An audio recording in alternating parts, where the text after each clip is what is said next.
আমাদের আন্তর্জাতিক অপরাধ ট্রাইব্যুনালে প্রধান অভিযুক্তদের মামলা ইনশাআল্লাহ সবার বিচারই প্রায় আগামী 1 বছরের মধ্যে আমরা শেষ করতে পারবো বলে আশা করছি এবং আশা করছি সেটা সফলভাবে আমরা করতে পারবো।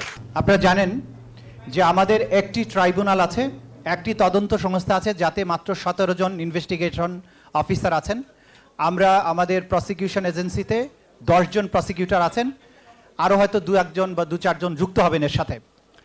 আমাদের প্রধান ফোকাস হচ্ছে গুম এবং মানবতা বিরোধী অপরাধ, গণহত্যা যে অপরাধ বাংলাদেশের মাটিতে হয়েছে সেই অপরাধের যারা মাস্টার মাইন্ড এবং যারা একদম সর্বোচ্চ জায়গায় বসেছিলেন, বসে থেকে এই অপরাধগুলো সংঘটিত করেছেন, আমাদের প্রায়োরিটি হচ্ছে তাদের বিচার করা।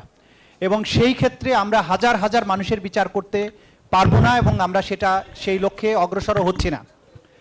আপনাদেরকে আমরা যেটা বলতে চাই, 56,000 বর্গমাইলের সর্বত্র এই ক্রাইমস এগেনস্ট হিউম্যানিটি সংঘটিত হয়েছে।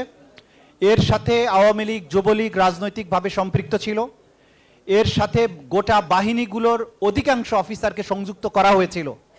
কিন্তু এই বিচার যদি দেশব্যাপী সকল কিছুর বিচার আমরা করতে যাই, এই ট্রাইব্যুনালের পক্ষে সেই বিচার সম্ভব নয়। ক্রাইমস এগেনস্ট হিউম্যানিটিতে সাধারণত টপ কমান্ডারদের বিচার করা হয়। আমরা সে কারণে এই গণহত্যার যিনি প্রধান নিউক্লিয়াস ছিলেন শেখ হাসিনা সহ তার যে নিচের দিকের কয়েকজন ছিলেন তাদের বিচারকে প্রায়োরিটাইজ করছি এবং আমরা দ্রুততম সময়ের মধ্যে তাদের বিচারটা শেষ করতে চাই, করতে সক্ষম বলে আমরা মনে করি। কিন্তু সারা দেশব্যাপী বিভিন্ন জায়গায় যত অপরাধ হয়েছে, গ্রাউন্ড লেভেলে যারা অপরাধের সাথে সম্পৃক্ত ছিলেন তাদের বিরুদ্ধে বিভিন্ন থানাতে মামলা হয়েছে, আজ সাধারণ আদালতে যে বিচার চলছে সেটা চলমান থাকবে। সেই বিচারগুলো করতে কতদিন সময় লাগবে সেটা সংশ্লিষ্ট আদালত বলতে পারবেন। কিন্তু আমাদের আন্তর্জাতিক অপরাধ ট্রাইব্যুনালে প্রধান অভিযুক্তদের মামলা ইনশাআল্লাহ সবার বিচারই প্রায় আগামী 1 বছরের মধ্যে আমরা শেষ করতে পারবো বলে আশা করছি এবং আশা করছি সেটা সফলভাবে আমরা করতে পারবো।